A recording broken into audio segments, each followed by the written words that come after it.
গান নিয়ে তো অনেক কথা হচ্ছে, গানের মানুষ আমার সাথে বসা, সো আমি সেই মানুষটার কাছ থেকে যদি গান না শুনি আমার দর্শকটা কিছুক্ষণ পরে রেগে যাবে। আচ্ছা, গান গাইতে হবে? একটু তো শুনতে চাই। আচ্ছা, নতুন গান গাই।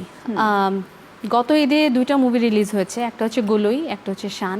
দুটাতেই আমার এবং ইমরানের 2টা গান আছে। আচ্ছা, গোলইয়ের গানটা আমার ভীষণ প্রিয়।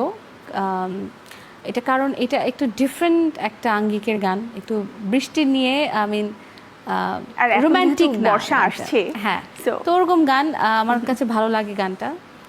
গানটা লেখা জুয়েল ভাইয়ের এবং সুর সঙ্গীত ইমন সাহা। শুনি। আয় আয় আয় রে দেয়া আয় রিম ঝিম বরসায়, জমিনে দিয়েছি হাল তোরি ভরসায়। আই বৃষ্টি ঝেপে ধান দেব মেপে, ধানের আগায় বোকা জামাই বাবু বোকা।